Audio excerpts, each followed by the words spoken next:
શ્રી રામ જય જય રામ. શ્રી રામ જય જય રામ. જેમના લોહીનું ટીપે ટીપું પરમાત્મા માટે વપરાઈ ગયું હોય તેવા સહજ સરળ સાત્વિક વ્યક્તિઓ એટલે સંત.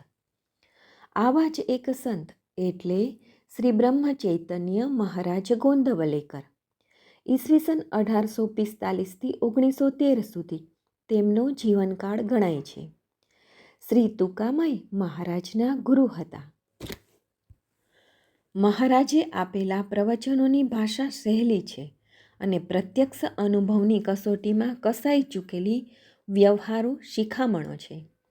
મહારાજ ખાતરી આપતા કહે છે કે નામસ્મરણનો સુલભ માર્ગ જે પકડશે તેને ન લાગે કષ્ટ, ન જવું વને, સુખે આવે ઘરે નારાયણનો તાદસ અનુભવ થશે. મુખે રામનું નામ, દેહે શરીરના કામ અને મન જોડવું રામ, આ એક જ ઈશ્વર પ્રાપ્તિનો રાજમાર્ગ છે. બ્રહ્મ ચૈતન્ય ગોંદવલેકર મહારાજના મરાઠીમાં બોલેલા આ બધા પ્રવચનોનો શ્રી ગોવિંદ સીતારામ ગોખલેએ સંગ્રહ કરી સર્વે પર બહુ મોટો ઉપકાર કર્યો છે. મરાઠી ભાષાના પ્રવચનોનો ગુજરાતી અનુવાદ પ્રાધ્યાપક હર્ષદ ઉપાધ્યાયે કર્યો છે. વર્ષના દરેક દિવસ માટે એક નવા શીર્ષક સાથે ક્રમમાં દરરોજ એક પ્રવચન આ પુસ્તકમાંથી રજૂ કરવામાં આવશે. આજે 24 એપ્રિલનું પ્રવચન સાંભળીએ, જેનું શીર્ષક છે સંતોના બનીને રહેવું એટલે તેમની આજ્ઞામાં રહેવું.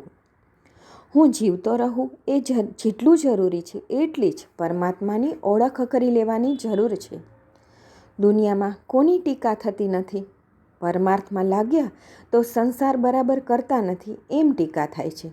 તે પર ધ્યાન આપવું નહીં. મનને વિષાદ થાય તો તેનું કારણ એક જ હોવું ઘટે અને તે એ કે હું હજી ભગવાનનો બન્યો નથી. જે ભગવાનની ઈચ્છા પ્રમાણે વર્તે છે તેનું ભલું થાય છે. ભગવાન રાખે તેમાં સમાધાન માનીને રહીએ. ભગવાનનું રૂપ આનંદમય છે અને સૃષ્ટિનો ક્રમ જ એવો છે કે તે માણસને આનંદ સુધી પહોંચાડે છે. અત્યંત દરિદ્રમાં પણ આનંદ માટે સ્થાન હોય જ છે. આનંદ વગર મનુષ્યનું જીવવાનું પણ શક્ય નથી.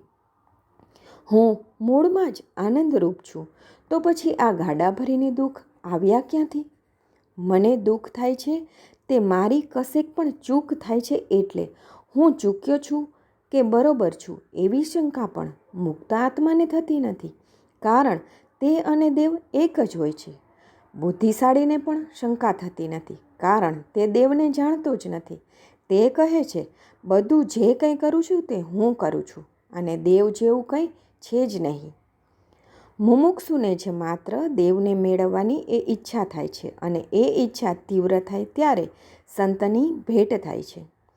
કોઈ પૂર્વની કમાઈ સિવાય એવી આતુરતા થતી નથી. આપણે સંતના બનીને રહીએ. તેમના બન્યા કે તેમના સિવાય આપણું કોઈ નહીં એવું લાગવું જોઈએ. સંતના બનીને રહેવું એટલે તેમની આજ્ઞામાં રહેવું. તે કહે તેમ કરવું, તે કરે તેમ નહીં. સત્યની સંગત ધરી કે સત્સંગતિ મળવાની. કશાની પણ આસક્તિ ન રાખતા જગતમાં વર્તવું એ જ મુક્ત આત્માનું લક્ષણ. આ જોઈએ એ ભાવના નાશ પામી ગઈ કે પછી દુઃખનું કારણ જ રહેતું નથી. તમે જ્યાં રહો છો ત્યાં સદ્ગુરુ છે જ એમ તમને લાગે છે અને સમાધાન થાય છે એ જ તેમની ખરી કૃપા.